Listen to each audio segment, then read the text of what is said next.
Tak ngitung sirek ya. Aku nang Ngawi tuku sepatu, bareng tutuk Ngawi berubah pikiranku tuku serandal. Pelan-pelan iki. Iya. Kandahan iki kok. Meceng garek isor kan ndukur. Teknologi komunikasi dan informasi saiki ancene tambah maju. Nek pena-pena awak dhewe barang ki gak ngantisipasi iso ditinggal. Nek ngono ku koyo wong pinter. Cocok arek. Cocok. Kandhani kok. Apa maneh sing senengane cuma Facebookan, WA-an, Twitteran. Sing syukur lan asal-asal.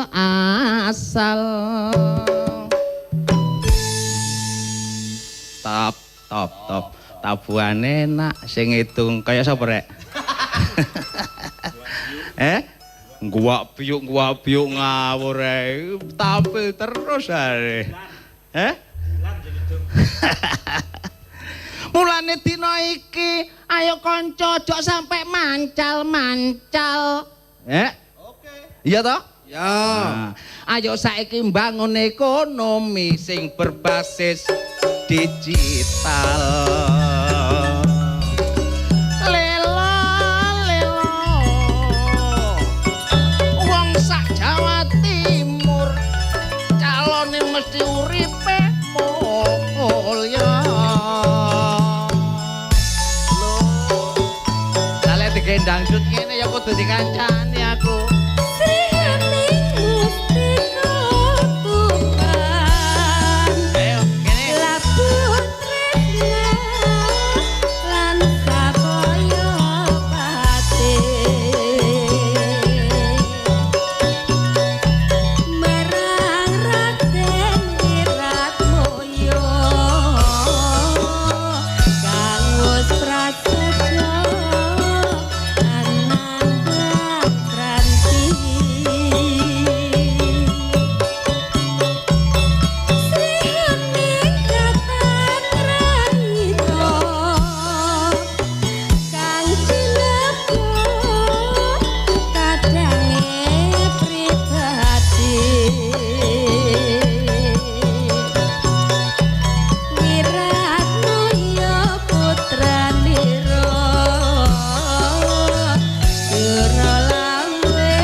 Matur nuwun ya, Nduk. Dhisik sampean kok gak cedhak aku, kok cedhak ambek iko ae. Napa?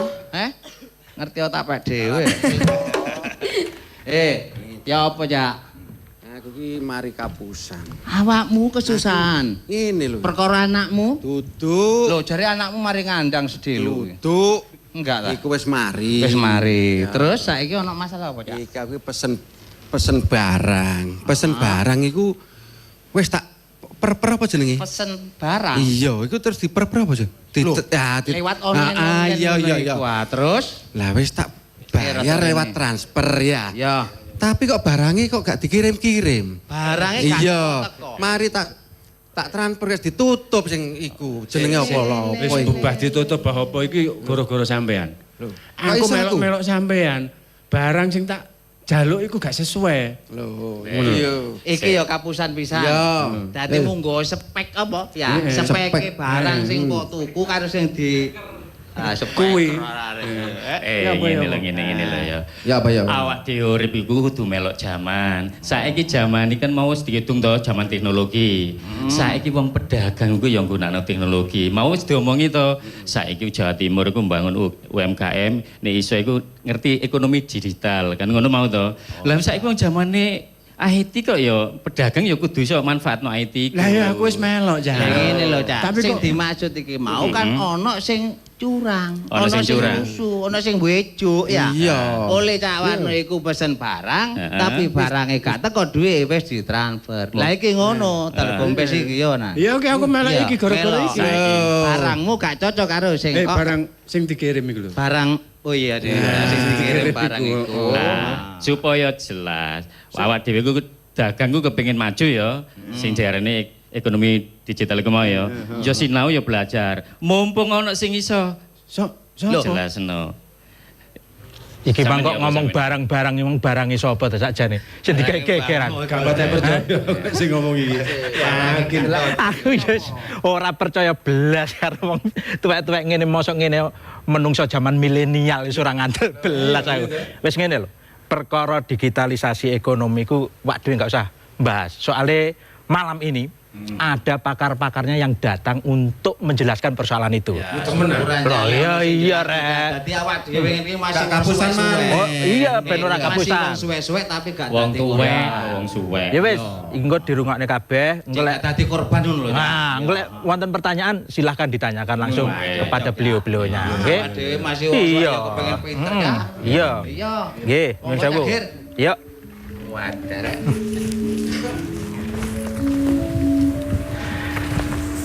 Sugeng dalu derek kepanggih malih ing adicara ngopi bareng Pak Dekarwo ingkang kagelar dening Dinas Kominfo Provinsi Jawa Timur. Dalu menika kula Cak Giryadi badhe ngayahi tugas ambiyantu njabaraken persoalan ingkang dalu menika badhe dipun bahas ingkang kalian para wasis ingkang sampun dugi inggih menika ingkang kaping setunggal wonten Bapak Ardi Prasetyawan. Anggih menika Kepala Dinas Perindustrian dan Perdagangan Provinsi Jawa Timur. Sugeng dalu, Pak. Nggih. Ingkang kaping kalih menika ada Bapak Sukarela Batunagar, Deputi Komisioner OJK Institut. Selamat malam, Pak. Selamat malam. Nggih. Yang ketiga wonten Bapak Edi Juwono Slamet menika Ketua Tim Ahli Kamar Dagang dan Industri Provinsi Jawa Timur. Sugeng dalu Pak Edi. Sugeng dalu, Pak. Selamat malam Pak Edi. Selamat malam. Nah, saderengipun para wasis menika njabaraken perkawis perkembangan ekonomi digital di Jawa Timur. Monggo kita sareng-sareng midhangetaken ature Pak Dekarwo. Negara-negara itu kumpul di Moskow. Jenenge itu pertemuan 20 negara besar G20 di Moskow, mengambil keputusan prioritasnya yaitu nganggo digital ekonomi. Artinya apa? Artinya semua proses ekonomi pakai digital. Tetapi aku usul digital ekonomi itu fokusnya di pemasaran barang. Pada saat rapat ISAI di Jawa Timur, saya ISAI membuat program pada digital raw material. Nah, itu secara manual sudah dilakukan oleh Pak Ardi dengan 26 KPD itu. Kena apa kok aku usul iku? Mereka 79% pabrik di Jawa Timur bahan bakunya impor. Nek nganggo digital raw material yang ada dimasukkan di dalam sistem informasinya Pak Ardi atau di dalam EJIS, ISJAPA, Investment Super Corridor itu ono bahan misalkan keramik, misalkan aluminium, misalkan nikel, itu dari ke daerah lain langsung bisa transaksi. Nah saiki masih rapat, pertemuan, one business meeting, lah itu nganggo digital itu. Tapi ojo nggur digital kanggo pemasaran, tapi digital kanggo proses bahan baku untuk produksi. Kalau produksi kita itu bahan bakunya bagus, maka ekspor kita surplus. Negara duwe uang dari luar negeri yang namanya devisa untuk kepentingan yang lain. Toko macam-macam, rupiah gak iso membeli bahan-bahan dari, harus dengan hard currency, jadi uang-uang keras, uang kuat. Biasanya dolar, euro, dan lain sebagainya. Kepanggih malih ing adicara ngopi bareng Pak Dekarwo ingkang kagelar dening Dinas Kominfo Provinsi Jawa Timur. Derek, Pak Dekarwo tadi sudah menggarisbawahi bahwa agar di era digitalisasi para pelaku usaha mempersiapkan di era digital. Ning punteng pundi-pundi tetap ngopi bareng Pak Dekarwo.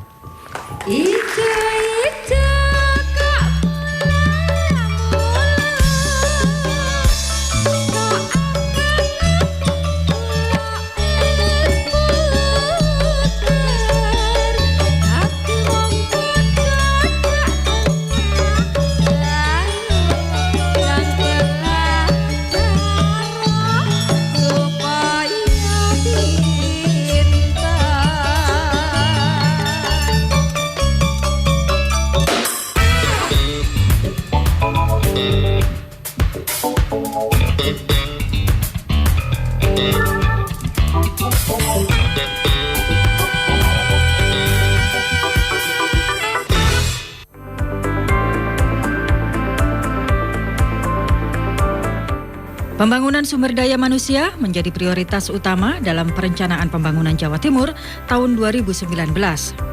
Program pendidikan anak usia dini, pendidikan karakter di semua satuan pendidikan, peningkatan kompetensi lulusan sekolah menengah kejuruan dan balai latihan kerja diharapkan menjadi pengungkit pertumbuhan ekonomi inklusif di Jawa Timur.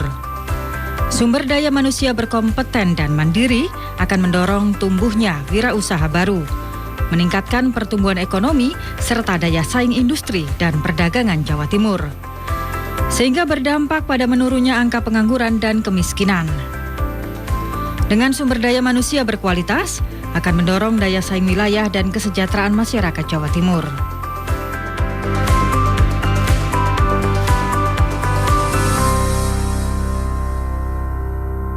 Dalam hidup, ada beragam pilihan. Pilihan yang salah bikin kamu jadi bad mood. Dan kalau bad mood, banyak hal bisa jadi kacau. Pilihan yang benar bikin kamu jadi good mood. Dan kalau good mood, bisa membawamu ke hal-hal baik. Mereka menyebutnya goyang ketat. Jadi, mood apa yang kamu pilih hari ini? Ubah moodmu, ubah duniamu. Kena gatal jamur, jadi nggak pede. Biar pede lagi, oleskan saja Kalpanax. Berantas jamur kulit sampai tuntas. Kalpanax, ahlinya atasi jamur kulit.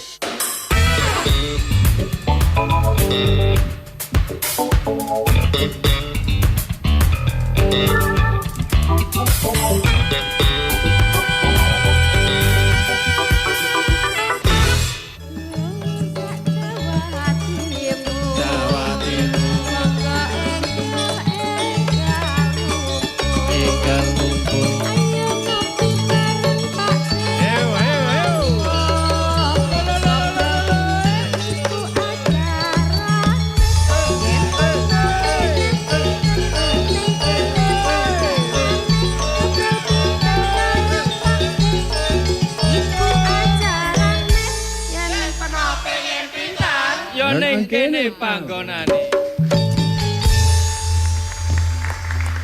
Wangsul malih ing adicara ngopi bareng Pak Dekarwo ingkang kagelar dening Dinas Kominfo. Sekarang yang pertama dumateng Pak Kadis rumiyin. Pak Ardi, ini kenapa Provinsi Jawa Timur itu kok terus mengembangkan ekonomi digital? Sebenarnya seberapa besar potensi ekonomi digital di Jawa Timur itu? Jadi gini Cak Gider, tadi Pak Gubernur kan sudah menyampaikan informasi tentang perkembangan saat ini ya. Perkembangan digital ini memang sudah tidak bisa kita tinggalkan lagi. Jadi kita sudah harus ikut arus ini. Kalau tidak ikut arus nggak akan bisa kita mengembangkan baik itu perdagangan kita, industri kita dan sebagainya. Nah, Pak Gubernur menyampaikan sekarang digital ekonomi itu merupakan suatu kegiatan yang memang dilakukan oleh semua orang di dunia. Dan ini kita Jawa Timur, pemerintah Jawa Timur, Pak Gubernur melalui Pak Gubernur memang sedang mengembangkan yang dikatakan smart ekonomi smart profin itu ya, smart profin. Nah, di mana di dalam smart profin itu ada beberapa program yang antara lain kami di dalamnya di Dinas Perindustrian Perdagangan itu. Jadi antara lain ya saat ini saja Indonesia ini ada tahun 2016 hampir 132 juta pengguna internet itu ya. Otomatis kalau 132 juta, tahun 2017 kemarin hampir 143 juta kalau nggak salah. Nanti kalau saya masih kurang pas mungkin Pak Soekarno yang bisa secara nasional ya. Tapi intinya bahwa penduduk Jawa Timur sudah 40 juta, pastilah kita juga separuh mungkin bisa juga melebihi untuk pengguna internet kita. Dan sekarang memang sudah orang semua belajar menggunakan digital. Nah, pemerintah provinsi dalam memberikan pelayanan kepada masyarakat sekarang sudah zamannya kalau kita tidak menggunakan era digital ya sudah akan ketinggalan. Sehingga pelayanan itu jauh lebih bagus kalau kita memberikan suatu pelayanan melalui digital karena tidak perlu datang orang itu ke lokasi kita gitu ya. Itu yang harus kita kembangkan. Nah, potensi ini di dalam konteks perdagangan itu cukup membantu dalam konteks pertumbuhan ekonomi kita. Memang saat ini kalau menurut data di kami memang belum secara maksimal betul juga belum. Tetapi kalau konteks perdagangan sekitar 1-2% itu sudah mempengaruhi terhadap konteks perdagangan kita. Pertumbuhannya nggih. Pertumbuhan ya, pertumbuhan untuk mempengaruhi dalam perdagangan kita. Jadi ini sudah nanti lama-lama pasti akan dia semakin berkembang itu. Dan ini tidak bisa kita tinggalkan sehingga pemerintah Provinsi Jawa Timur melalui Dinas Perindustrian Perdagangan itu mempunyai konsep-konsep, bukan konsep saja, sekarang sudah diimplementasikan beberapa program digital yang membantu dalam konteks digital ekonomi.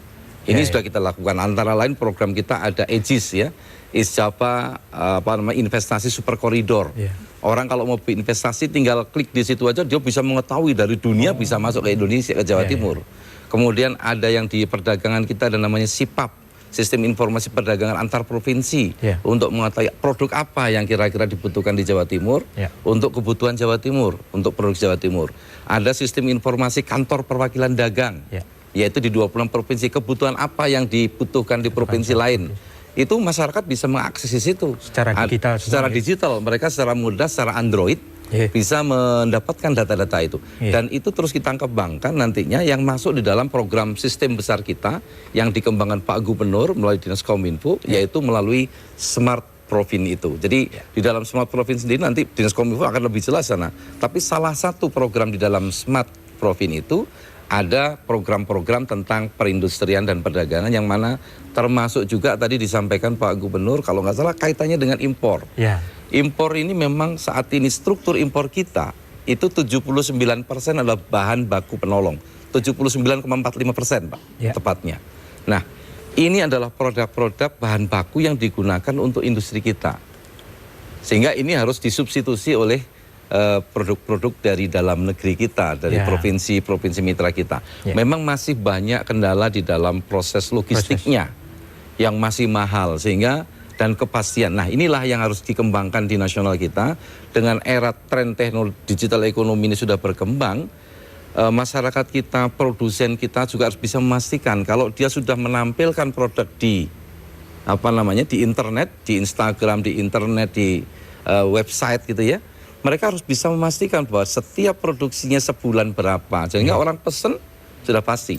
Dan juga harus mempunyai standarisasi dan spesifikasi yang khusus. Jangan sampai nantinya orang yang dibeli karena foto itu bisa beda, Cak Gidir. Tadi yang fotonya ini, fotonya begitu bagusnya, tapi setelah barangnya dikirim tidak sesuai dengan apa yang kita harapkan. Nah, inilah yang harus disosialisasikan kepada seluruh masyarakat, terutama Jawa Timur. Kami selalu menyampaikan kepada industri kita, industri kecil menengah kita agar memproduksi dengan standar tertentu, dengan jumlah yang sudah bisa kita ketahui, kapasitasnya berapa, sehingga kalau orang pesen 100 dia nggak bisa, dia mencukupi bisa cepat itu. Jadi ini yang kita lakukan saat ini, perkembangan seperti itu. Pak. Kalau dari sisi OJK ini apa sebenarnya tugas OJK untuk melihat dari segi otoritas jasa keuangan ini, apa yang peran dalam di era digital ini, Pak? Baik. Jadi kita sekarang ini kan seperti sering diutarakan oleh Pak Presiden Jokowi, kita sudah memasuki revolusi industri yang keempat. Artinya tadi sudah dikemukakan ini zamannya internet, zamannya serba digital. Artinya dengan revolusi industri yang keempat ini, artinya kita juga harus ini sambut dengan berbagai peluang dan juga kita harus bisa menyiasati tantangan-tantangan yang ada. Nah, pastinya kami dari OJK sebagai lembaga yang bertugas untuk mengatur, mengawasi dan melindungi sektor jasa keuangan. Pertama tentunya OJK akan mendorong inovasi. Itu intinya. Jadi inovasi ini atau perkembangan teknologi ini kita sambut dengan positif dan kita dorong sehingga memberikan sebesar-besarnya manfaat bagi perekonomian kita dan bagi masyarakat kita. Itu yang pertama. Nah, lalu bagaimana caranya? Tentunya OJK sebagai lembaga yang mengawasi baik itu perbankan, lalu kemudian lembaga keuangan non-bank dan juga pasar modal, itu kami dorong untuk melakukan transformasi. Artinya juga melakukan digitalisasi terhadap baik dari sisi bagaimana mereka menawarkan produk dan jasanya, termasuk juga bagaimana mereka melakukan bisnisnya sehari-hari atau proses bisnisnya sehingga lebih efisien, bisa lebih cepat, lebih murah dan juga tetap aman. Jadi intinya OJK satu sisi mendorong inovasi, sisi lain juga ini bagaimana memberikan manfaat yang lebih besar bagi masyarakat, tetapi sisi lain juga harus memastikan ini konsumen itu terlindungi dengan baik. Jangan sampai terjadi penyalahgunaan sehingga kepentingan konsumen itu dirugikan. Begitu kira-kira secara umum. Pak Edi, ini dari sisi KAD-nya ini bagaimana para pelaku usaha ini menyambut fenomena ini? Ya, saya kira setiap bisnis itu adalah orientasinya adalah keuntungan gitu. Nah, keuntungan itu bisa dilakukan apabila proses produksinya adalah efisien kan gitu, efisien. Saya kira dengan digitalisasi ini adalah akan mengurangi banyak sekali cost daripada produksi tadi. Yang pertama adalah mengenai transaction cost. Jadi tidak lagi ada biaya-biaya, dan kemudian yang kedua memotong jalur distribusi. Sebab dengan adanya digitalisasi itu orang UKM pun juga tahu apa kebutuhan misalnya di provinsi ini atau di luar negeri, dan bagaimana kita mendapatkan bahan-bahan baku tersebut. Tadi sudah disebutkan bahwa bahan baku itu adalah 79,45% itu adalah import. Dan kita masih belum bisa memenuhi bahwa mengurangi import bahan baku tersebut. Nah, bahan baku tersebut sebenarnya harusnya produksi-produksi yang menggunakan bahan baku impor itu harus diekspor. Karena kalau dijual di dalam negeri kan kita bayarnya dengan dolar, dengan uang asing. Tapi kita mendapat uang rupiah. Sehingga dengan demikian harus kita betul-betul efisien. Jadi bagaimanapun juga kalau dulu jangan merebut kemerdekaan adalah sekali merdeka atau ini kita ini, tapi sekarang efisien berarti kita mati. Kalau dulu kan merdeka atau mati, Pak. Tapi sekarang efisien atau mati kan gitu. Kalau kita tidak mengikuti teknologi dan ini adalah kita akan mati, akan ketinggalan. Dan kita bagaimanapun juga kalau menjual itu kan tidak menjual di, saya bilang tadi Pak, saya menjual di Madura gitu kan enggak Pak, dijual di Medan gitu kan Pak, jualnya ke luar negeri kan gitu, ya kan. Dengan demikian bahwa kita bukan berkompetisi dengan pihak-pihak orang-orang di dalam negeri sendiri, tapi dengan luar negeri gitu. Dan harga itu harus kompetitif. Oleh karena itu cost-nya harus adalah efisien. Pak, ke sukarela. Pak, beberapa waktu lalu OJK telah membentuk ekosistem ekonomi digital. Ini apa maksudnya? Bisa dijelaskan sedikit aja. Jadi tadi dalam revolusi industri yang keempat itu kita harus membangun suatu lingkungan bisnis yang mendukung tadi arah inovasi tadi. Jadi tentunya dalam hal ini OJK satu sisi adalah akan menyusun kerangka pengaturan dan pengawasannya seperti apa. Pengawasannya seperti apa? Ya. Mengke mawon. Punteng pundi-pundi tetap ngopi bareng Pak Dekarwo.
Sarung pohon korma, sarung sejuta corak. Kena gatal jamur, jadi nggak pede. Biar pede lagi, oleskan saja Kalpanax. Berantas jamur kulit sampai tuntas. Kalpanax, ahlinya atasi jamur kulit. Dalam hidup, ada beragam pilihan. Pilihan yang salah bikin kamu jadi bad mood. Dan kalau bad mood, banyak hal bisa jadi kacau. Pilihan yang benar bikin kamu jadi good mood. Dan kalau good mood, bisa membawamu ke hal-hal baik. Mereka menyebutnya goyang kepala. Jadi, mood apa yang kamu pilih hari ini? Ubah moodmu, ubah duniamu.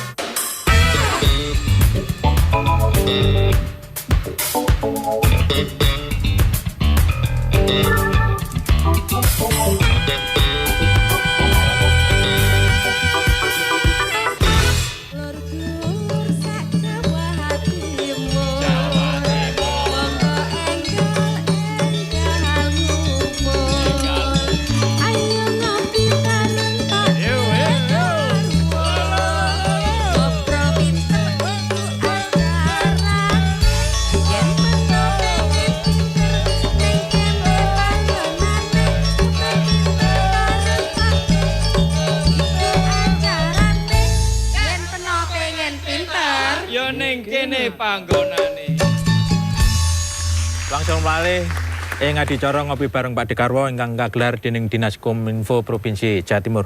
Kembali ke Pak Sukarela. Tadi silakan dilanjutkan untuk yang tadi Pak sempat terpotong soal ekosistem ekonomi. Ya. Jadi baik. Jadi dengan era digital ini sebenarnya sekarang tidak lagi hanya ada lembaga keuangan ya, baik itu kita kenal bank ya, lalu ada asuransi, perusahaan pembiayaan, pegadaian, lalu ada pasar modal. Nah, dengan era digital ini muncul yang namanya financial technology atau teknologi keuangan, TechFin, ya, teknologi finansial ya. Nah, apa itu TechFin? Ini adalah sebenarnya perusahaan-perusahaan baru ya, sering kita sebut dengan startup company, ya, perusahaannya perusahaan-perusahaan kecil, lalu dia mengembangkan teknologi platform, platform teknologi digital, sehingga dia bisa memfasilitasi, memberikan pelayanan jasa keuangan, ya.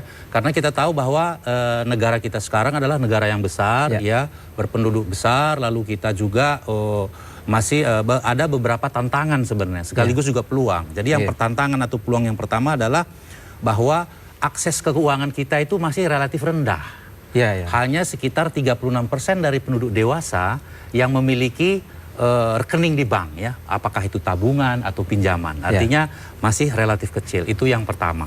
Lalu kedua, saya kira tadi potensi ekonomi Indonesia dari sisi kacamata misalnya UMKM misalnya itu sangat-sangat besar ya. Berdasarkan data yang saya punya ya dari Dinas Koperasi dan UMKM Jawa Timur, paling tidak sekarang ada sekitar 6,8 juta UMKM ya. Yang artinya ini belum seluruhnya bisa mendapat akses ataupun pelayanan jasa keuangan. Nah, dengan hadirnya tadi perusahaan teknologi keuangan atau Techfin tadi, ini bisa memberikan pelayanan yang lebih cepat, ya, lalu juga bisa tadi menjangkau masyarakat yang belum memiliki akses keuangan. Itu yang pertama. Lalu kedua, bagaimana OJK mendorong ini baik tadi lembaga keuangan yang ada maupun perusahaan-perusahaan financial technology adalah dengan membuat suatu kerangka pengaturan yang baik, yang tepat, ya. Karena kita tahu sebenarnya model bisnis startup company ini berbeda dengan perbankan, ya. Sehingga pengaturannya juga akan perlu sedikit berbeda begitu, ya. Artinya di satu sisi kita harus mendorong ini inovasi, artinya kita beri ruang yang lebih luas dia untuk menguji ide-idenya, mengembangkan ide-idenya, bahkan juga diberi semacam asistensi begitu, ya. Sehingga nanti ini memberikan manfaat tadi kepada masyarakat kita, ya. Jadi sehingga pengaturan kita lebih mengatur kepada pokok-pokoknya saja. Sedangkan bagaimana pelaksanaannya, ini kita serahkan kepada industri yang lebih paham dengan bisnisnya masing-masing, ya. Apalagi perusahaan teknologi keuangan ini sangat beragam, ya. Ada yang memberikan pinjaman atau disebut dengan peer-to-peer lending, ya. Artinya sekarang kalau kita ke bank, artinya ada nasabah yang punya dana, dia menyimpan uang di bank, lalu bank kemudian mengelola dana, menyampaikan kepada si peminjam. Nah, dengan teknologi keuangan, dengan platform tadi, ini antara si kreditur dengan debitur bisa komunikasi langsung. Sehingga apa? Selain satu lebih cepat, lalu kemudian juga pelayanannya itu lebih mudah. Bahkan kita dengan menggunakan Android, smartphone, itu kita bisa melakukan teknologi itu tanpa kita harus ke bank. Nah, jadi intinya adalah menyusun aturan-aturan yang lebih kepada pokok-pokoknya saja. Ke Pak Edi, tampaknya tadi dari OJK kan gampang sekali itu. Tapi di realitasnya ternyata banyak kendala dari sisi masyarakat usaha untuk memajukan usahanya. Ini bagaimana menurut Pak Edi ini? Saya kira begini Pak, jadi Jawa Timur sebetulnya sebelum ini sudah melakukan bagaimana memperkuat permodalan daripada UKM, UKK gitu ya. Jadi dengan mendirikan misalnya bank UKM, kemudian BPR Jawa Timur, kemudian ada Jamkrida itu kan. Tapi bagaimanapun juga sejumlah itu saya kira tidak semua dia adalah entrepreneur. Mungkin juga ada bonek-bonek kan gitu. Bonek-bonek kan. Coba-coba. Pononekat aja Pak. Jadi dia mau usaha. Mau pinjem tidak dapat dia marah-marah kan gitu. Nah ini kan pinjem begitu kan tidak bisa. Artinya walaupun startup gitu. Kita tadi saya sudah bilang bahwa kita akan mengurangi distribusi atau jalur-jalur ini. Kalau dulu ada, kalau di perbankan itu kan ada, di keuangan itu ada indirect and direct finance. Ini lebih banyak akan kepada direct finance.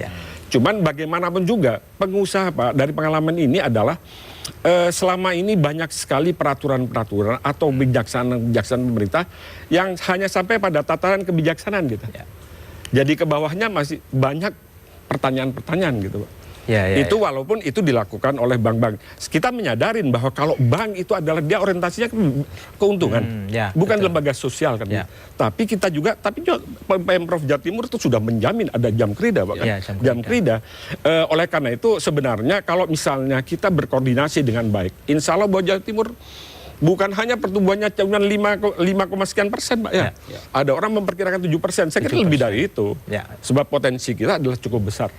Jadi Jawa Timur ini kan bukan sebuah provinsi yang sebetulnya yang paling besar sesudah DKI. Potensinya juga demikian. Sekarang tinggal kita bagaimana dan kita mengatur bahwa sekarang ada OJK, kemudian Pemprov juga sudah berupaya. Tetapi harapan pengusaha itu kepastian, Pak. Betul. Kepastian, Pak. Jangan cuma kebijakan-kebijaksanaan saja, tetapi di lapangan masih tanda tanya, Pak. Tadi bahwa pengaturan masih belum kan gitu, tapi baru sampai pada wacana atau ide-ide saja. Oleh karena itu kami dari Kadin gitu sebagai asosiasi pengusaha ingin berharap bahwa yang penting dalam bisnis itu adalah kepastian. Kepastian, betul. Dan kepercayaan kan gitu Pak. Jadi pada pengusaha sendiri itu adalah kepercayaan. Kami misalnya sekarang ini kami sedang bekerja sama dengan sebuah lembaga dari Jerman yang sedang mempersiapkan untuk siswa-siswa vokasional untuk STM Pak. Jadi untuk vokasional. Dan sebentar lagi sudah akan dilaksanakan untuk seluruh Jawa Timur. Jadi kita juga ikut membantu bahwa mempersiapkan tenaga-tenaganya, sumber daya manusianya. Jadi itu yang kami lakukan Pak. Tapi yang penting adalah kepastian. Dan kepastian itu ada. Pak Edi. Derek-derek para pamirsa di era digital menika pelaku usaha memang kedah melakukan terobosan. Napa meniku pun teng pundi-pundi tetap ngopi bareng Pak Dekarwo. Ijo tak pulang.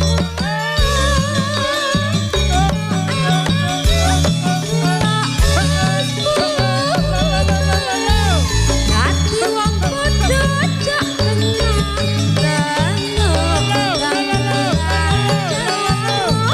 supaya pinter.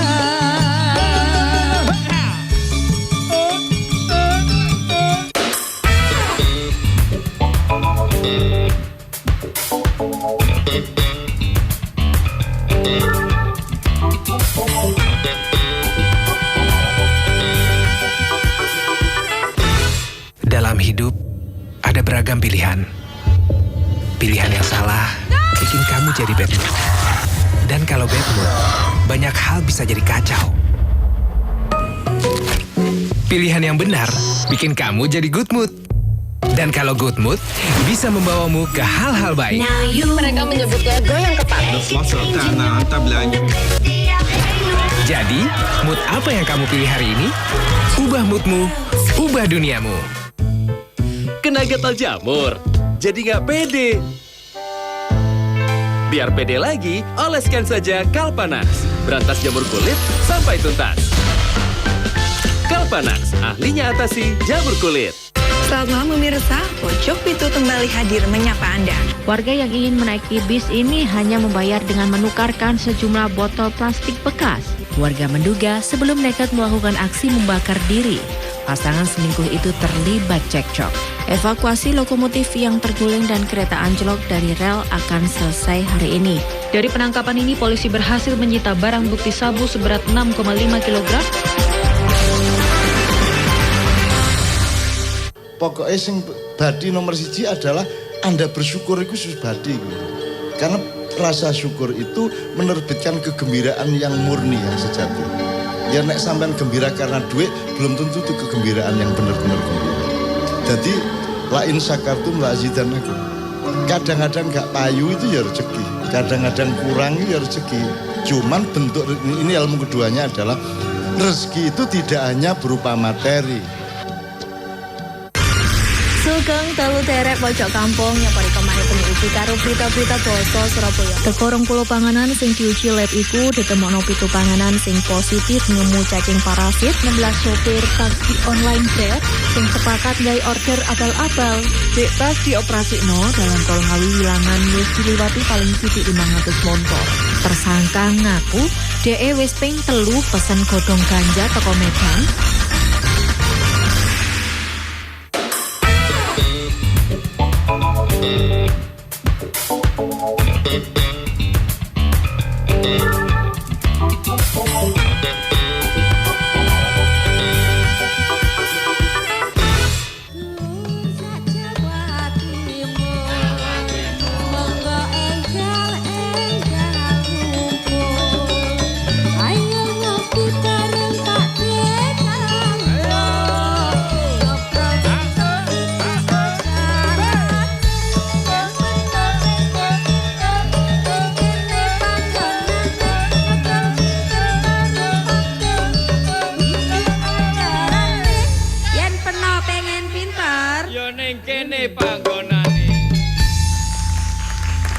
Langsung malih ing adicara ngopi bareng Pak Dekarwo.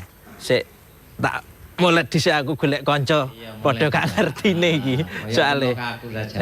Tapi ngekeki iku lho, kesempatan kanca-kanca mahasiswa iki, Cak. Oh iya, penting, Cak. Sing penting saiki padha mulete, sing padha ora ngerti soal ekonomi digital engko ndang takon. Awake dhewe ngrungokno ae cukup. Ngene ben tambah bingung. Adik-adikku tambah luwih cerdas timbang dhewe ya. Mari silakan untuk teman-teman mahasiswa yang mau tanya, ya disebutkan namanya, Mbak. Nama saya Yulenda Kikinabela dari Istiqom Surabaya. Ya, saya pelan-pelan, Pak. Pelan-pelan. Yeah. Saya mau tanya, kan sekarang kan masih banyak warga-warga desa yang masih belum tahu tentang era digital ya. Bagaimana caranya Provinsi Jawa Timur untuk memberitahu tentang era digital yang sekarang yang semakin maju seperti sekarang? Ya. Oke, terima kasih. Satunya lagi. Ya, silakan. Ya, gantian. Gantian, ayo. Miknya. Miknya dikekne aja di. Lah. Terima kasih. Saya Ali Fauzi dari Universitas Negeri Surabaya. Jadi begini Bapak, saya mau bertanya terkait peran UMKM dalam era digital globalisasi dalam mewujudkan ekonomi Indonesia tahan guncangan dan juga meningkatkan produktivitas generasi muda. Terima kasih. Ya. Wes pinter-pinter ngombe wonten pertanyaan telu pisan. Ya bisa. Nggih. Aku tak takon. Iya tak takon. Tapi kaitno karo takon aku lho ya. Oh iya. Apa iku? Ning batinku kene mau. Aku dukun takon ndok batin zaman digital kok ndok batin. Napa Mas? Oh iya, ini Zakir. Nggih. Bapak yang dari Disperindak tadi kan mengatakan bahwa suka tidak suka kita nggak bisa menghindari era digital ini. Ya. Nah, tapi kan saya rasa belum semua industri pengusaha apalagi UMKM itu sudah siap untuk berkompetisi di era digital ini. Nah, ini kan tentu saja harus ada peran pemerintah terutama di Provinsi Jawa Timur, Dinas Disperindak. Apa yang harus dilakukan Dinas Disperindak supaya untuk mendorong bahwa ini sudah eranya ekonomi digital, ngaten Mbak? Ya. Tak tambahi Didik. Wis monggo. Sing mau iku sakjane wis disinggung Didik perkara soal aman lho ya. Oh iya. Masalah awak dhewe iki lek ndelok perkara dhuwit ya. Dhuwit iki saiki dadi elektronik rek. Lek garo secara fisik dhuwite ku awak dhewe ku gak lega ya. Soalnya wong desa cik. Lho ya iya tak kenal maka tak sayang arek. Ya itu kira-kira untuk menaruh rasa aman masyarakat, pengusaha-pengusaha itu seperti apa Pak? Kira-kira supaya yakin bener bahwa duitmu gak hilang. Ya. Tapi di dalam jadi elektronik tadi itu loh ya, uang elektronik itu. Terima kasih. Paham. Nggih. Ini tampaknya Pak Kadis dulu untuk menjawab, terus nanti ke Pak Kadin bagaimana mendorong agar pengusaha-pengusaha muda itu juga lebih agresif, terus nanti tampak rasa aman dalam pengelolaan keuangan ini bisa dari Pak Sukarela. Monggo Pak Kadis. Terima kasih Cak Kiryadi ya. Pak Kiryadi, terima kasih dari Mbak Kiki ini, warga desa. Memang, nah ini ya, persoalan yang dihadapi Indonesia itu, kalau kita ini kan menghadapi bonus demografi ya. Dan kalau kita melihat dari strata penduduk kita, pendidikan, segala macam, ternyata memang ya masih sangat rendah. Jadi SD, SMP itu cukup banyak di Indonesia itu. Nah inilah menjadi, menjadi satu hal yang harus kita pikirkan bersama, bagaimana dengan perkembangan teknologi yang saat ini ada, mereka juga mengetahui lah, paling tidak mengetahui. Makanya tadi saya sampaikan, perdagangan kita itu hanya 1% sebenarnya Mas Ian. Dalam era digital saat ini itu masih 1%, belum sampai di atas 1%. Kalau kita hasil penelitian di nasional seperti itu. Jadi belum sampai 3%, 4% ternyata perkembangan perdagangan digital ini. Tapi ini akan terus meranjak naik gitu ya. Nah, terkait dengan hal itu, pemerintah Jawa Timur makanya kita ada namanya Smart Provin ini. Nanti dengan akan diluncurkan Smart Provin yang diprogram oleh Pak Gubernur ini, akan kita sosialisasikan kepada seluruh masyarakat di Jawa Timur.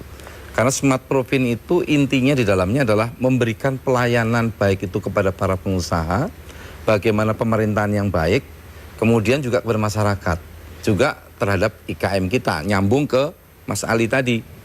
Jadi peran UMKM dalam konteks untuk ekonomi memang sangat besar. Jawa Timur itu tadi 6,8 juta disampaikan oleh Pak Sukarela, memang jumlah kita 6,8 juta UMKM kita. Dari 6,8 juta itu ada hampir 800.000 itu adalah industri kecil menengah kita. Nah, jadi dari 6,8 tadi Pak Sukarela ada hampir 800 ribuan. Itu adalah industri kecil kita, industri kecil menengah kita. Nah, ini harus kita fasilitasi semua untuk mendorong agar ekonomi Jawa Timur juga tumbuh. Jadi untuk masyarakat pasti akan kita sulit kepada masyarakat, terutama kita bergerak saat ini pada sentra-sentra industri yang tersebar di Jawa Timur. Kalau Mbak Kiki melihat sentra industri itu di Jawa Timur cukup banyak, ada batik, ada kulit, ada tempe, ada itu kita membuat satu mobil layanan kita, baik layanan kemasan, kemudian layanan standarisasi, itu turun ke desa-desa itu. Terakhir teman-teman kemarin ke Pacitan, itu juga begitu. Jadi kita memberikan sosial pada masyarakat, pengetahuan pada masyarakat, juga literasi oleh dinas perpustakaan. Saya kira nanti akan kita kembangkan ke sana. Jadi kita harapkan masyarakat desa, memang ada masyarakat desa yang sudah umur itu mungkin mereka juga tidak tahu, mau ya, mungkin anak-anaknya yang akan membantu ibu-ibunya ini. Nah, generasi yang muda ini sudah pasti dia akan bergerak ke sana gitu ya. Bahkan kita berdampingan begini aja mungkin nggak bicara saling bicara, tapi saling bicara waktu pesen apa ini gitu kan, gitu di Bukalapak, di segala macam begitu ya, di marketplace lah yang ada di nasional kita. Nah, untuk pertumbuhan ekonomi saya kira UMKM ini perannya sangat besar. Jadi 54,98% itu adalah pembentuk PDRB Jawa Timur adalah dari UMKM. Nah, berarti perannya cukup besar di sini UMKM ini. Sehingga kalau mereka tidak diliterasi terhadap digital, dia memahami tentang bagaimana memasarkan dengan era digital, kemudian memproduksi yang efisien. Makanya Pak Gubernur ada program yang namanya Aero Material. Aero Material ini kita create, yaitu untuk motong logistik tadi Pak, biaya logistik. Sehingga biaya itu untuk membeli bahan baku itu tidak mahal. Jadi kita create di lokasi-lokasi dengan sistem digitalisasi. Jadi mereka kita masukkan dalam sistem kita, kemudian kita sambungkan dengan produsennya. Nah, mereka langsung beli langsung, seperti tadi disampaikan fintech tadi. Dia langsung, direct langsung, tidak melalui lembaga yang tertentu. Jadi ini yang akan kita lakukan. Jadi dan saat ini sudah diberikan satu informasi dengan SIPAP, sehingga kebutuhan apapun bisa kita cukupi. Jadi ini yang kita lakukan terhadap UMKM dan bagaimana meliterasi masyarakat desa yang saat ini juga masih lemah dalam teknologi gitu ya. Jadi seperti itu. Ya. Untuk Pak Edi, untuk mendorong pengusaha-pengusaha muda itu tadi seperti apa? Ya, saya kira begini Pak. Membangun bangsa itu kan bukan hanya pemerintah gitu ya. Jadi semuanya gitu. Nah, sekarang kita masuki zaman now katanya gitu. Generasi now kan itu. Tapi kita tetap berharap bahwa generasi now ini tetap mempertahankan budaya-budaya dan dari kita sendiri gitu. Dan kemudian tadi kita kembali, saya mengajak bahwa perguruan tinggi ini adalah sangat besar peranannya dalam rangka untuk mensosialisasikan digitalisasi. Kami Pak kebetulan di Pamekasan itu ada Unira, Untas Madura, sudah mendevelop sebuah smart rural Pak. Smart rural, sehingga semua desa itu misalnya ada apa-apa semua tahu gitu Pak. Itu di desa. Itu adalah hasil kerja daripada sebuah universitas swasta di Madura. Nah, itu kan tantangan Pak. Sekarang bagaimana yang universitas, apalagi universitas negeri gitu. Jadi jangan bahwa universitas itu jangan hanya menciptakan sarjana-sarjana begitu saja kan Pak. Tapi bahwa betul-betul bahwa bisa kan. Dan kita harus berubah kurikulum lah pasti. Harus itu. Yang namanya entrepreneurship segala macam tidak bisa itu dibentuk pada saat kita sudah dewasa. Ya kan? Kalau di luar misalnya bahwa pendidikan untuk entrepreneur itu mulai dari PAUD kan itu. Mulai dari PAUD Pak. Betul. TK. Kemandirian dibangunnya. Kalau di sini mahasiswa ini Pak kuliah Pak, itu hanya mendengarkan dosen gitu. Nggak pernah baca buku. Ya kan? Apalagi sekarang karena sudah ada e-book, maka dia tidak ke library kan gitu.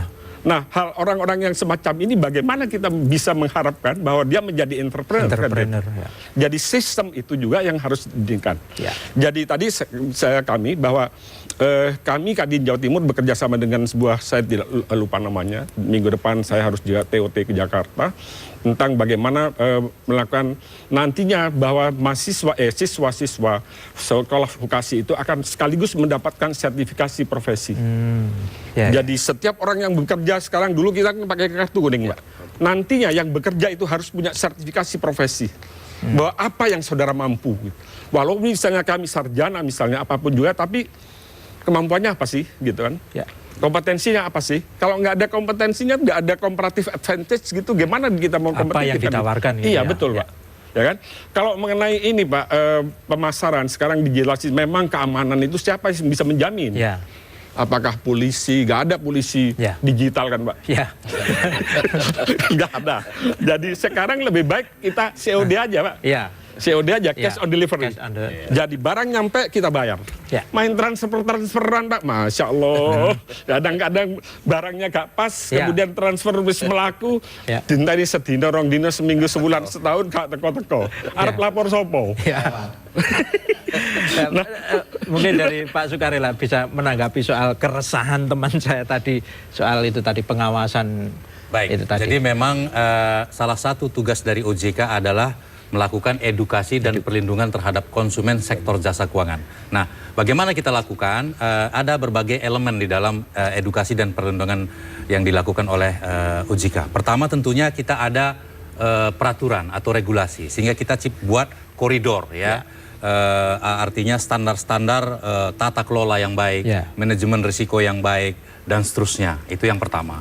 Lalu yang kedua adalah kita melakukan juga yang namanya literasi keuangan, ya. Apakah itu program melalui kerjasama dengan universitas, ya, dengan sekolah-sekolah. Bahkan kita ada sebenarnya modul di SMA itu terkait dengan tadi itu ya edukasi terkait jasa keuangan. Nah, itu saya kira sangat penting kita lakukan. Nah, sebentar Pak, soal edukasi jasa keuangan nanti saja dulu kita sambung, soalnya pun pundi-pundi tetap ngopi bareng Pak Dekarwo.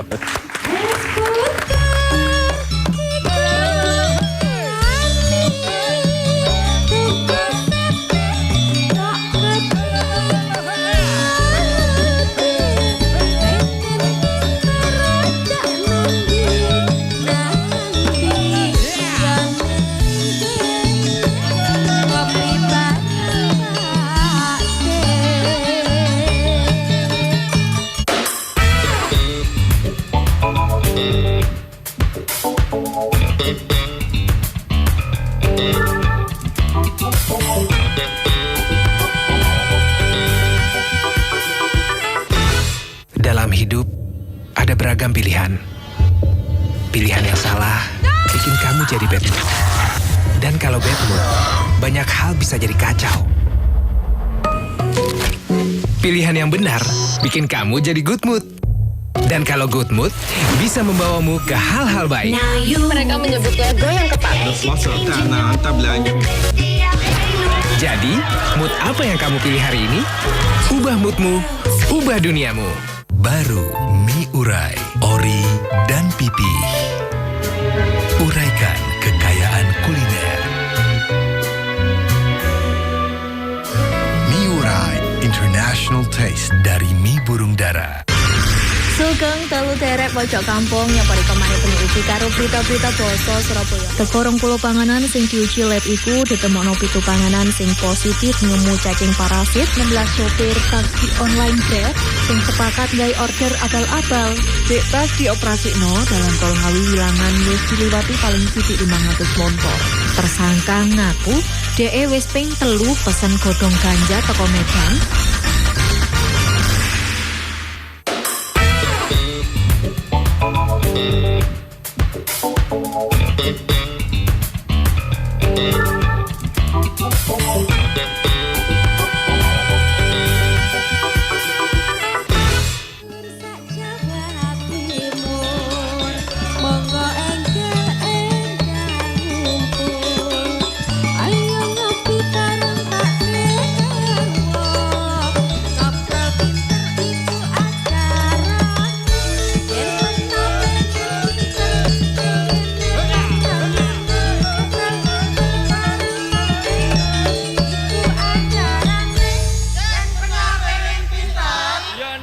kene panggonane. Langsung malih ing adicara ngopi bareng Pak Dekarwo ingkang kagelar dening Dinas Kominfo Provinsi Jawa Timur. Saya kembali ke Pak Sukarela. Mohon diulang lagi soal edukasi sama keamanan tadi. Ya baik. Ya, jadi aspek berikutnya dari keamanan itu kita harus memastikan bahwa inovasi yang dikembangkan itu adalah inovasi yang bertanggung jawab. Itu yang penting terutama. Jadi bagaimana OJK mendorong istilahnya itu disiplin pasar. Jadi rasa tanggung jawab dari si pengembang platform teknologi atau teknologi Techfin tadi ya.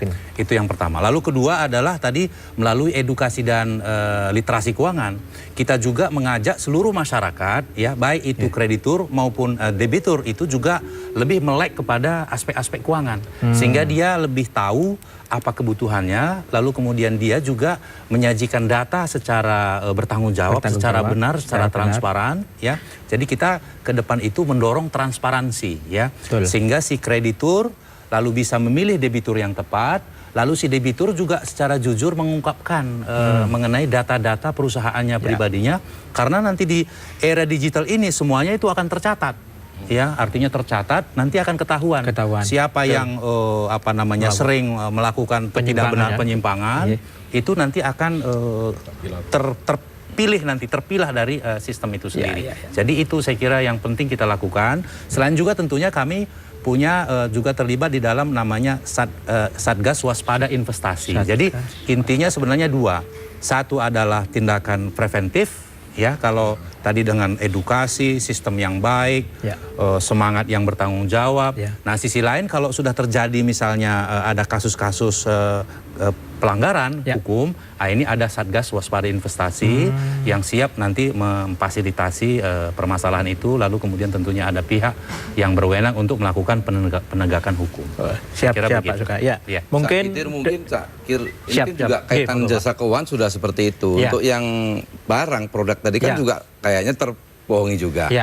Di Jawa Timur itu di Disperindak punya UPT, jadi unit pelaksana teknis dinas yang menangani tentang perlindungan konsumen. Ada 5 wilayah kita, ada di Bojonegoro, di Surabaya, di Malang, di Kediri, dan di Jember. Nah, kalau masyarakat juga mendapatkan satu persoalan tentang apa yang dia lakukan, nah ini memang aturan di dalam digital ini masih belum diatur secara khusus Pak, belum diatur secara khusus itu. Tetapi bisa dilaporkan kepada Badan Perlindungan Konsumen, jadi Badan Perlindungan Sengketa Konsumen, BPSK, yang mana BPSK ini adalah laporannya kepada kita gitu ya, karena kewenangan provinsi untuk melakukan penyelesaian sengketa itu. Nanti akan kita undang itu. Misalnya Bukalapak terjadi misalnya, atau marketplace yang adalah marketplace tadi ya. Marketplace yang ternyata dibeli di situ ternyata nggak benar ini. Sesuai. Nanti akan kita undang itu. Pengusaha marketplace ini untuk menyelesaikan sengketa ini. Jadi ini adalah upaya pemerintah Jawa Timur dalam melindungi masyarakat Jawa Timur kalau terjadi hal-hal seperti itu. Tapi sampai dengan saat ini belum ada sama sekali yang melaporkan pada kita. Tetapi atau mungkin belum proaktif. Yang banyak itu adalah produsen membeli barang tertentu itu yang seringkali melaporkan pada kita tentang bagaimana ini bisa selesai gitu. Dan itu banyak yang kita tangani. Pak Ardi. Silakan untuk dari mahasiswa, mungkin monggo. Terima kasih. Nama saya Monika Rizky Alman Pradina dari Institut Bisnis dan Informatika Stikom Surabaya.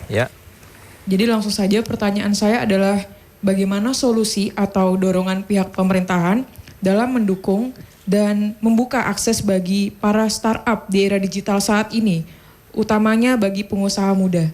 Terima kasih. Satunya? Ya, saya Evita Fardikusuma Dewi dari jurusan Akuntansi Stikom Surabaya. Di sini saya mau menanyakan bahwa yang dicemaskan oleh para pengusaha itu kan juga ada, salah satunya pajak.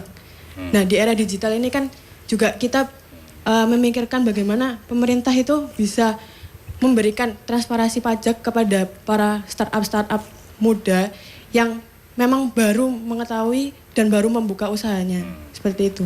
Terima kasih. Mungkin untuk yang pertanyaan pertama ke Pak Kadis dulu aja, untuk soal bagaimana mendorong para pengusaha muda untuk Jadi gini, memang Ini kita punya program ya. Jadi kalau di Dinas Perindak itu ada namanya UPT peningkatan mutu produk industri dan industri kreatif. Nah, di sini ini kita ada 2 UPT ini. Jadi pertama ada di Surabaya di Jalan Ngagel, yang kedua di Malang di Jalan di dekatnya Universitas Merdeka Malang. Itu ada 2, dua yang kita fasilitasi. Kebanyakan startup yang baru ini adalah startup digital. Cuman Pak Gubernur, pemerintah Provinsi Jawa Timur sangat concern terhadap startup baru. Jangan startup baru ini hanya menjual produk asing. Itu misalnya begitu ya. Yang kita harapkan adalah startup yang memang betul-betul menciptakan inovasi baru tentang kreatif baru. Misalnya desain, kemudian desain kreatif. Kemudian ada macam-macam yang di ini. Misalnya kemarin yang berhasil di Malang itu adalah menciptakan jadi inovasi tentang drone. Dia mengembangkan tentang drone. Itu sangat berhasil.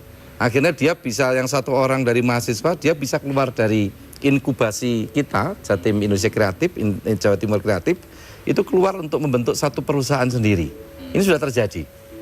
Jadi kita memfasilitasi kepada adik mahasiswa, ini mahasiswa ini yang kita dorong memang, yang generasi muda untuk belajar tentang bagaimana berusaha, kemudian bagaimana memasarkan, dan kita fasilitasi semuanya. Jadi kita bina mereka, kita silahkan bebas. Ada komunitas-komunitas macam-macam di industri kreatif. Terutama saat ini yang muncul adalah industri kreatif. Dan industri kreatif itu ada 16 sektor, Zakir. 16 sektor yang paling banyak sekarang itu kuliner, Zakir. Kuliner memang. Kuliner itu paling tinggi, 33%. Kemudian yang kedua baru kerajinan. Di Jawa Timur. Tapi kalau nasional, fashion yang kedua. Fashion, ya. Ya, yang ketiga Jawa Timur baru fashion. Jadi ini banyak para bahkan sudah SMP sendiri, sudah banyak yang kreatif menciptakan desain baju, menciptakan desain tentang kerajinan rumah tangga itu ya, banyak sekali. Dan itu kita bimbing mereka untuk lebih berkembang lagi yang lebih bagus lagi. Jadi ini yang perlu kita dorong. Jadi pemerintah Provinsi Jawa Timur memfasilitasi itu, silakan, sangat terbuka. Jadi bisa dilihat di website kita di Industri Perdagangan, Dinas Industri Perdagangan, untuk teman-teman dari mahasiswa, adik mahasiswa, kalau mau gabung dengan industri kreatif kita sangat mendukung itu. Jadi gitu.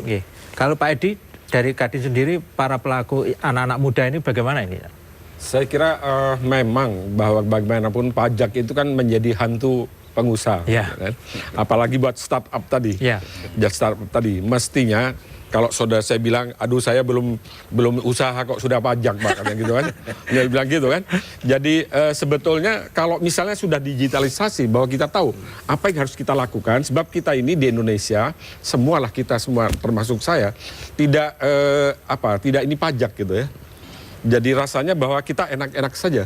Kalau di luar semuanya kan ada pajaknya gitu.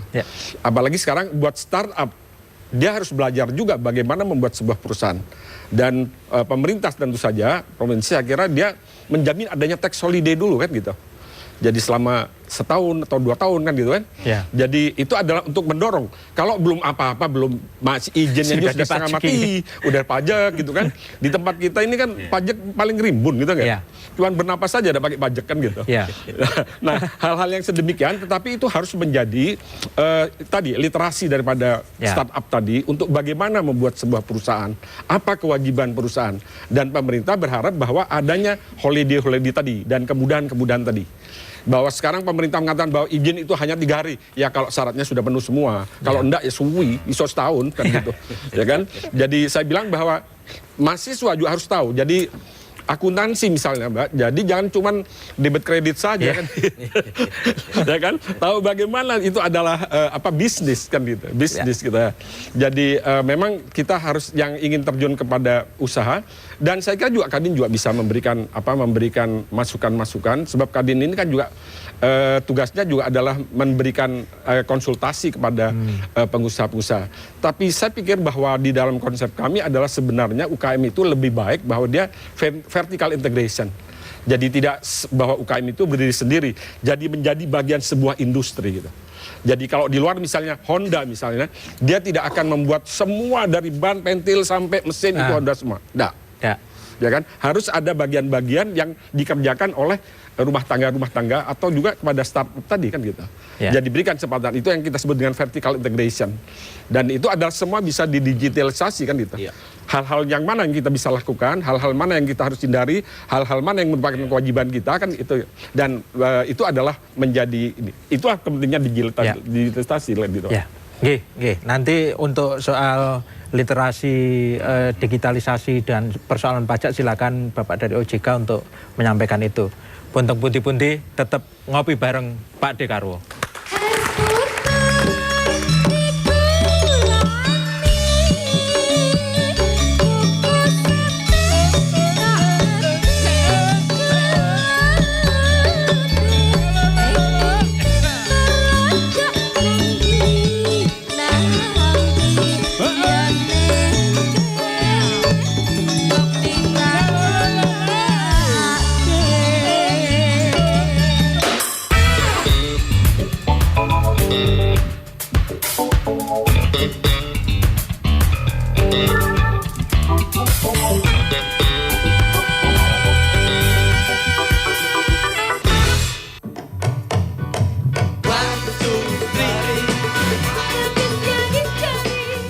Sabar ngeten lho, saderenge ngriki niku pun laporan sinten ngoten lho kok.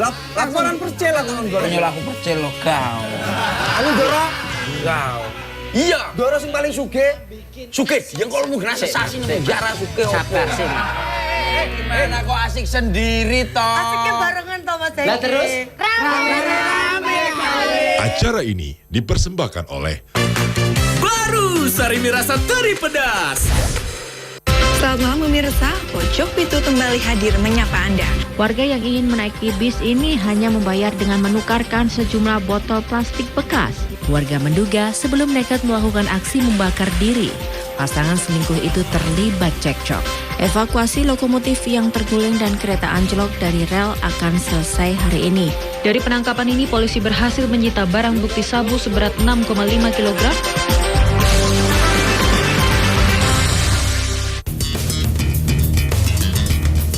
Pasangan Hovifah Emil akhirnya dapat nomor urut 1, sedangkan Gus Ipul Putih nomor 2. Masing-masing pasangan calon membawa massa pendukung dan meneriakkan yel-yel sebagai bentuk dukungan. Hovifah Indar Parawansa, Emil Elistianto Dardak sempat berpantun menuju Jatim Sejahtera. Sementara Gus Ipul dan Putih baca puisi kabeh sedulur, kabeh makmur.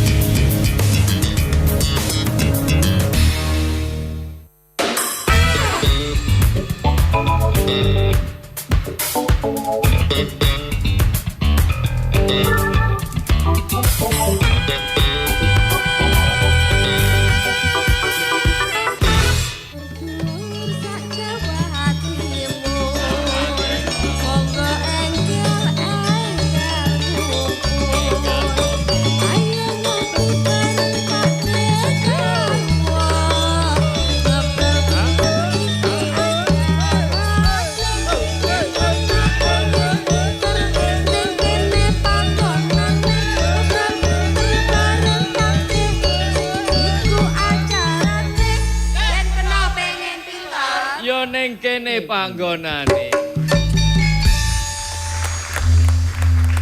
Wangsul malih ing adicara ngopi bareng Pak Dekarwo ingkang kagelar dening Dinas Kominfo Provinsi Jawa Timur.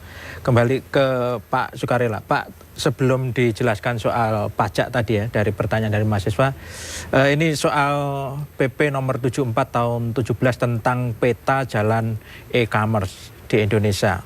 Nah, ini apa peran OJK dalam pembuatan aturan dan serangkaian kebijakan untuk mendukung arah perkembangan fintech ini nanti? Baik. Ya, pajak dulu Pak yang dijelaskan biar. Ya, mungkin sebelum terkait pajak saya kira tadi sudah dijelaskan ya, karena saya kira pajak bukan di wilayah otoritas jasa keuangan. Tadi pertanyaan Mbak Monica bagus sekali ya. Jadi bagaimana mendorong akses dari startup company terutama pengusaha-pengusaha muda ya, untuk tadi melakukan inovasi ke depan. Nah, kami dari OJK tentunya tadi baik itu pengaturan ya, perizinan dan pengawasan terhadap startup company itu pendekatannya berbeda dengan pendekatan dengan lembaga jasa keuangan yang ada. Kami memberikan semacam kemudahan ya. Jadi sebelum suatu startup company itu diberi izin atau terdaftar ya, kita akan masukkan dulu namanya regulatory sandbox, ya. Jadi semacam laboratorium yang live, di mana di situ nanti OJK dengan startup company itu akan melakukan observasi dan pengujian, ide-ide, model bisnis, proses bisnis, teknologinya, sebelum untuk memastikan bahwa nanti ide-idenya itu sudah layak, lalu kemudian juga tadi aman bagi konsumen, bermanfaat bagi konsumen. Itu yang pertama. Lalu yang kedua adalah OJK juga selain tentunya tadi di industri atau di pemerintah pusat maupun pemerintah daerah itu mengembangkan yang namanya pusat-pusat inovasi atau innovation hub, ya.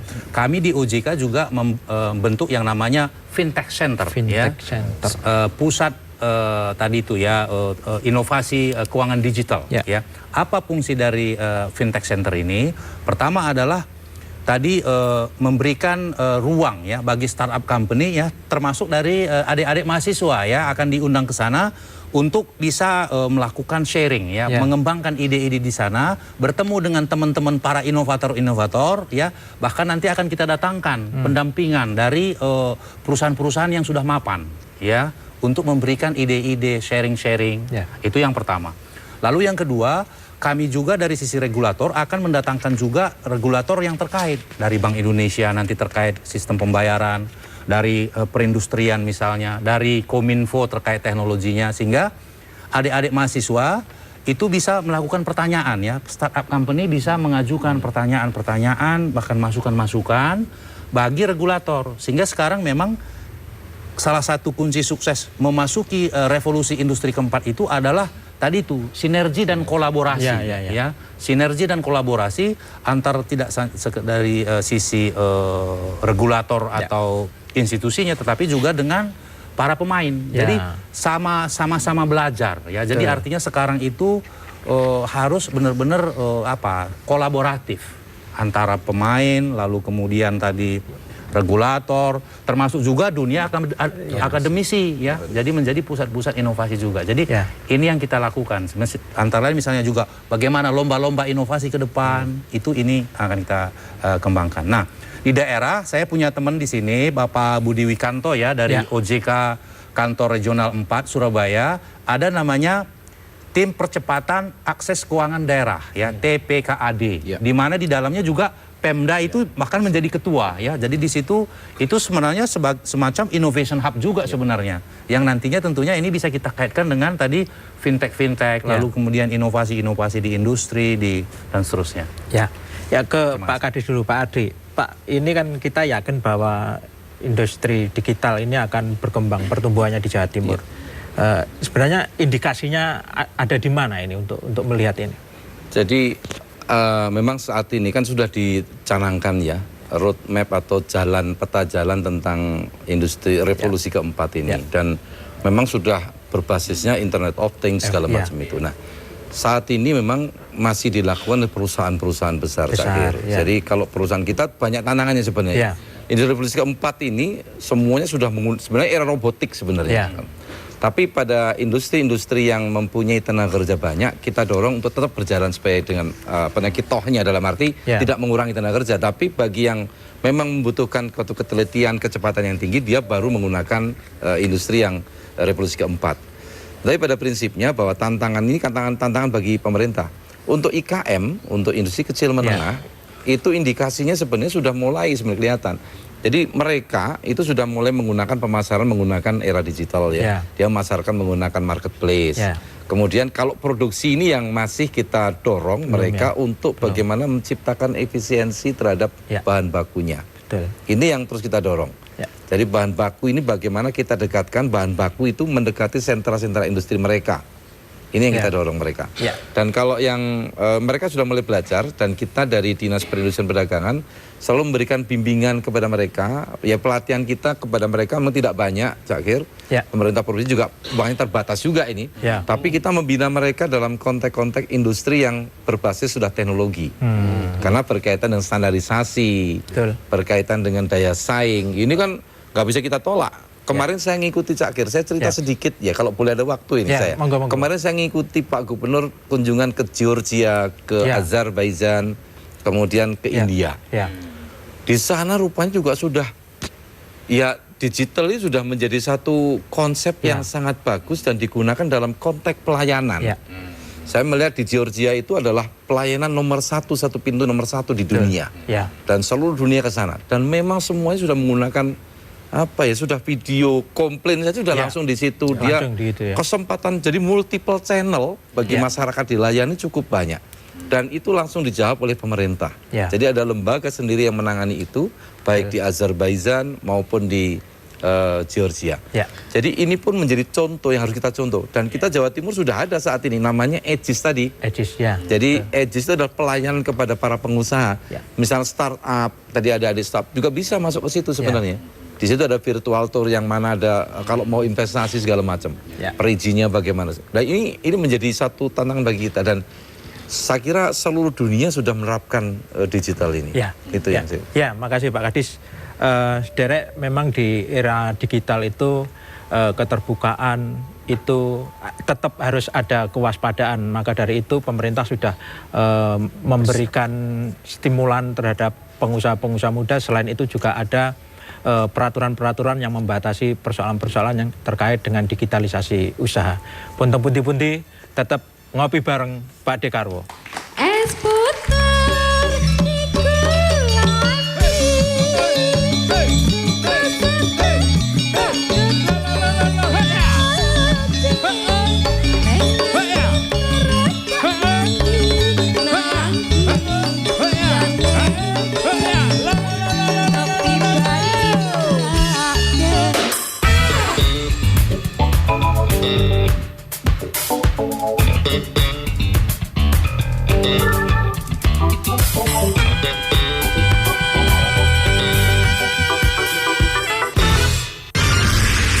Telu derek pojok kampung yang pari kemari pendiuji karo berita-berita basa Surabaya. Teko 20 panganan sing diuji lab iku ditemokno 7 panganan sing positif ngemu cacing parasit. 16 sopir taksi online Grab sing sepakat gawe order abal-abal. Dek pas dioprasikno dalam tol Ngawi Wilangan wis diliwati paling sithik 500 motor. Tersangka ngaku DE wis ping 3 pesen godhong ganja teko Medan.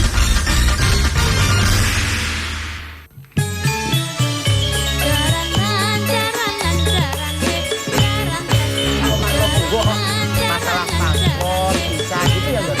Dibaca buku.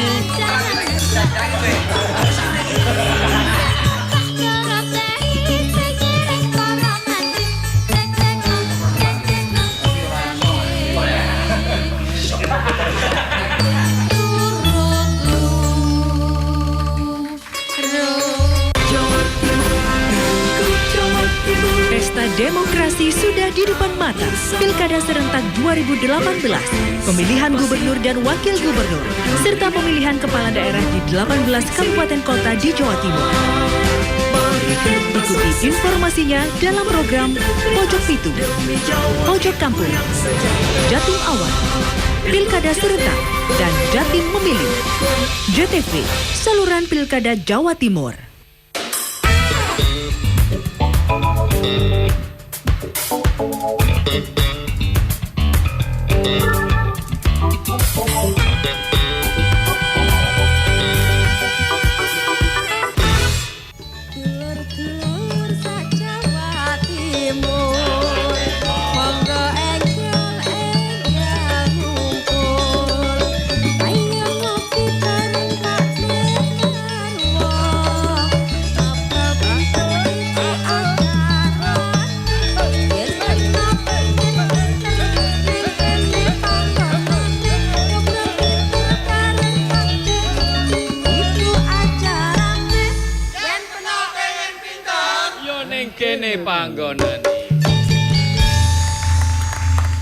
Wangsul malih ing adicara ngopi bareng Pak Dekarwo ingkang kagelar dening Dinas Kominfo Provinsi Jawa Timur. Ke Pak Edi, maaf ini ada ketinggalan pertanyaan soal Undang-Undang Nomor 13 Tahun 2003 bahwa Kadin mengusulkan agar pemerintah memberlakukan kawasan ekonomi khusus. Ini apa ini Pak maksudnya? Sebenarnya begini Pak, KEK itu kan sudah ada ditentukan oleh pemerintah. Saya kira ada 7 apa 9 gitu Pak. Tapi maksudnya adalah bahwa dalam pembangunan ekonomi itu supaya lebih fokus. Ya. Jadi kita melihat potensi daerah masing-masing, apa yang bisa dikembangkan di situ, sebab di situ bahwa nantinya akan mengembangkan potensi daerah dan kemudian menggerakkan ekonomi masyarakat.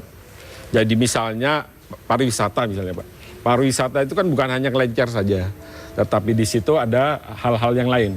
Jangan lupa Pak, digital itu bukan hanya berlaku untuk industri saja, tetapi juga agro juga iya. Agro ya? Agro juga iya. Jadi saya kira misalnya di perikanan, misalnya Pak, di perikanan. Jadi kita tahu bahwa di mana daerah-daerah itu yang tempat ikannya, misalnya tuna, di mana tempat fokusnya itu. Dan tidak semua daerah harus mengangkat tuna kan gitu Pak, ya kan? Jadi ada khusus kan gitu. Ya kan? Jadi misalnya sawit misalnya, di mana? Di Jawa rasanya tidak mungkin. Tidak mungkin. Gitu. Yang itu ada di Kalimantan, begini, dan sekarang sedang diatur. Kita sedang membicarakan dengan Eropa, menunjukkan bahwa kita tidak hanya membuat ini, tetapi juga kesinambungan daripada hutanisasi tadi, dari lingkungan tadi. Jadi saya kira Kadin ingin bahwa, sebab Jawa Timur saja Pak, Jawa Timur itu kan daerahnya tidak satu, ada Matraman Pak, jadi ada kepulauan, ada daerah tidak subur, utara, kemudian tengah, kemudian selatan yang tidak subur.